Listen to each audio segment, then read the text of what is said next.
I choose to believe he was laughing like, oh my God, I can't believe how awesome this is. Others have suggested he was laughing at me.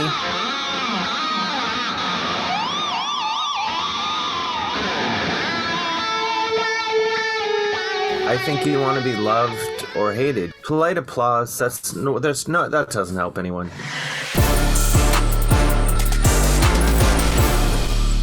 Welcome back to Rinkside, everybody. My name is mrlahrman. I'm so happy to have my first guest ever, Mr. Dave Hill, the Shredder himself, probably the biggest hockey fan next to me that I've ever come across.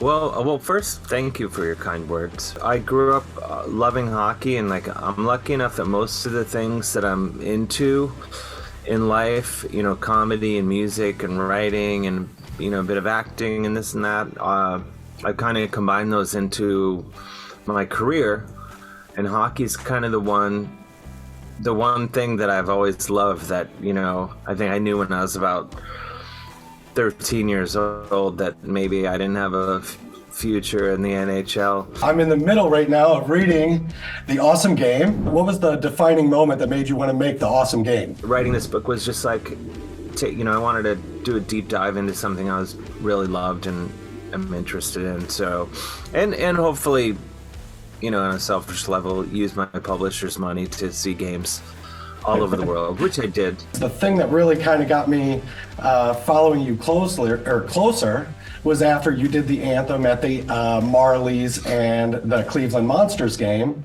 Oh yeah. And then I see all the way to Anaheim against Toronto, and probably the most notorious anthem that hockey's ever seen. The initial idea of even playing the anthem is, when the book came out in October, and I was just thought I want to, what other fun thing could I do, kind of adjacent to hockey? Because, to be clear, my NHL dreams, they're dashed in terms of playing. Yeah, I would argue even coaching. I don't have a future as a coach either. Maybe front office someday, I don't know. Well, I know most people were commenting on the Star Spangled Banner, but the O Canada was beautiful as well. Oh, thanks. And very I would say tastefully done, Dave. I mean, I know some people were shocked.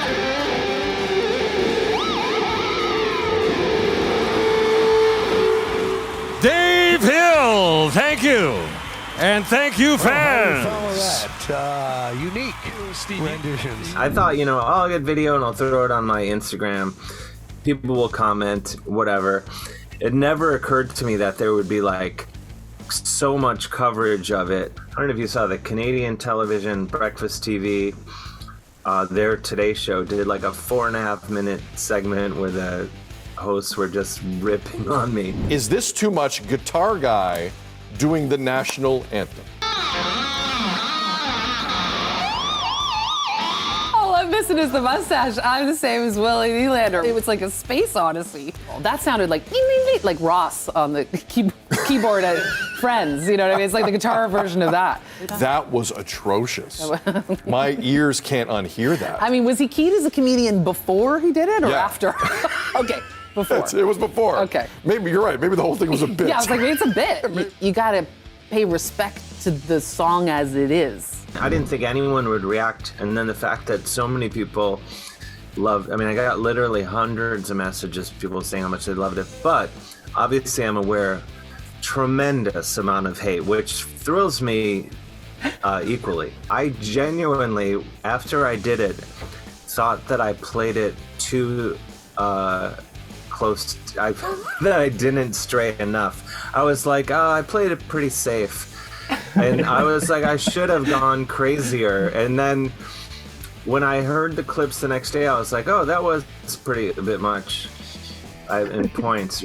Not that I regret it. Early in this season, I was complaining about how hockey, the performance side or in the arena experience is a little bit stale. I thought the expression of just something unique, very specific to you and your style, really resonated. And I'd like to think that the players and the fans and everybody were more into a new experience, and the shock of that is what caused a lot of that reaction. I would hope that Calgary and Edmonton and Minnesota and a lot of these towns that you're going to be going and taking the caveman on a spaceship tour or two, that those people are going to see the benefit of having that kind of experience to open up the game.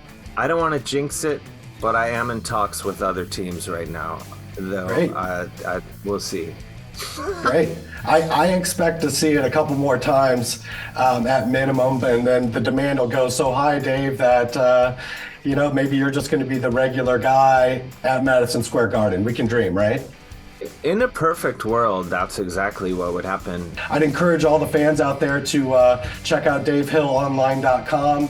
All the shows are listed there. And Chris, my creative director, and I were at your show here in Los Angeles. Absolutely hilarious. Oh, full room. Everybody had a great time. There was a huge line for merch and to do the meet and greet afterwards. So I encourage everybody to go check that out. In the book, I really loved the chapter going over hockey jerseys. I have my Alexander McGillney jersey on.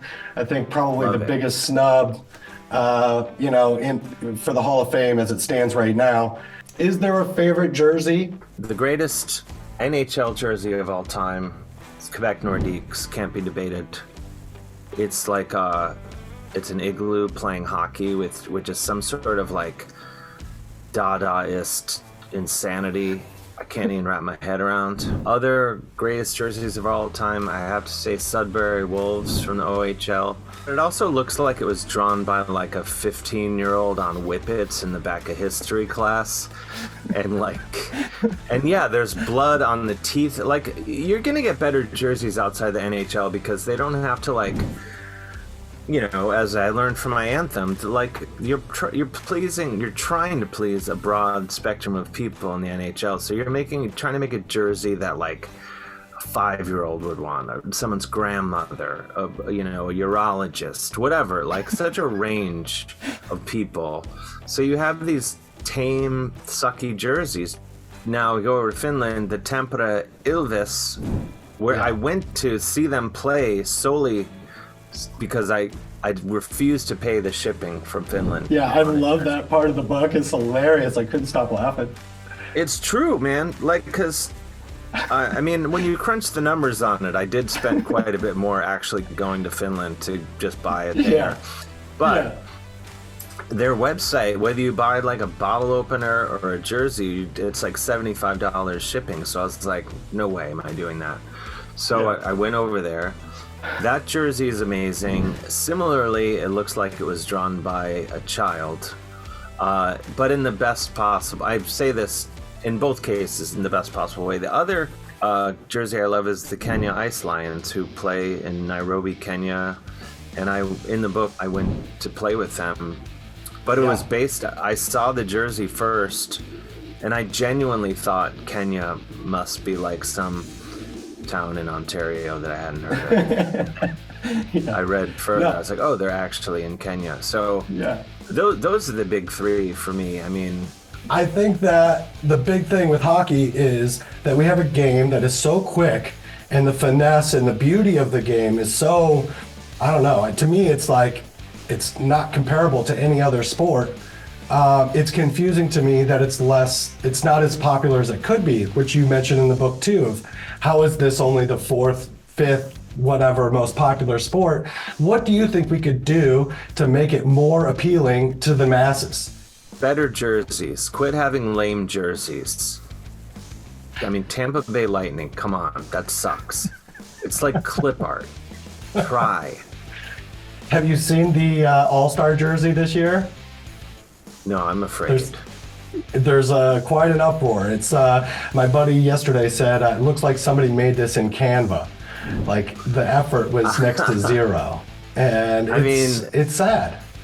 I think the NHL's biggest problem is they try to make everyone happy, and so when you try to please everyone, you please no one.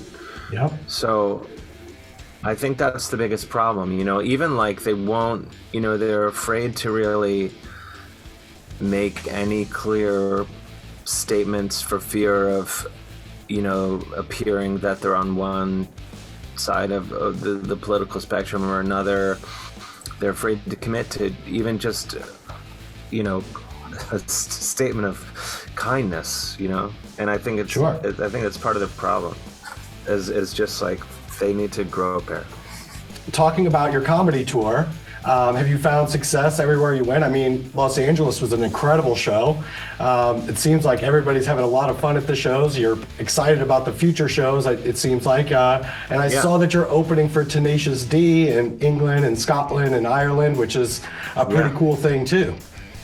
Yeah, that's going to be a blast. I'm psyched. I mean, before that, I'm going out. I'm doing some of my own shows. Then I'm going out with Michael Shannon, the actor / musician, and my friend Jason Narducci, who plays with Bob Mould and Superchunk and Sunny Day Real Estate, and his own band, Split Single, a great band. They're doing the first REM album in its entirety. I'm gonna open that tour, doing comedy.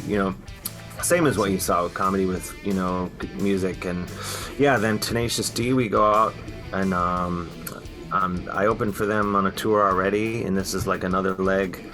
This is bigger. We're doing like 20,000 people a night. I saw that. So, that's really cool. I'd say I'm lucky enough to that I'll be.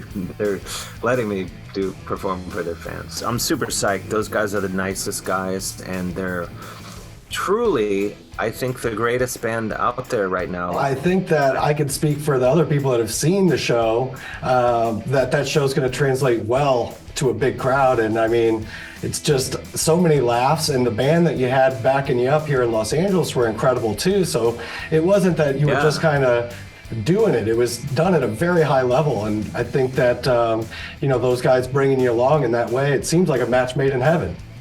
And actually, that was Scott Seaver, the drummer, and John Spiker, the bass player from Tenacious D, that played with me in LA a week ago. Oh wow, I didn't realize that. So they were kind enough to come out and join me. Those guys are total beasts. They're amazing guys, amazing musicians. I want to thank my guest, Dave Hill, for coming in. The awesome game is out now. Everybody pick it up. Caveman in the Spaceship. The tour's happening right now. Get on the website, davehillonline.com. See where all those shows are going to be happening. Get out there and support that. Dave, thank you so much for coming through. I appreciate the consideration and making this happen. It's my first interview on Rinkside, and I couldn't be luckier to have a guy like you on the show, showing as much passion and love for the game as you do. I really appreciate it. Thank you. I'm honored. All right, everybody, click, like, subscribe, follow. Check out Violent Gentlemen, my sponsor, which, Dave, if you haven't checked out Violent Gentlemen, awesome hockey lifestyle brand.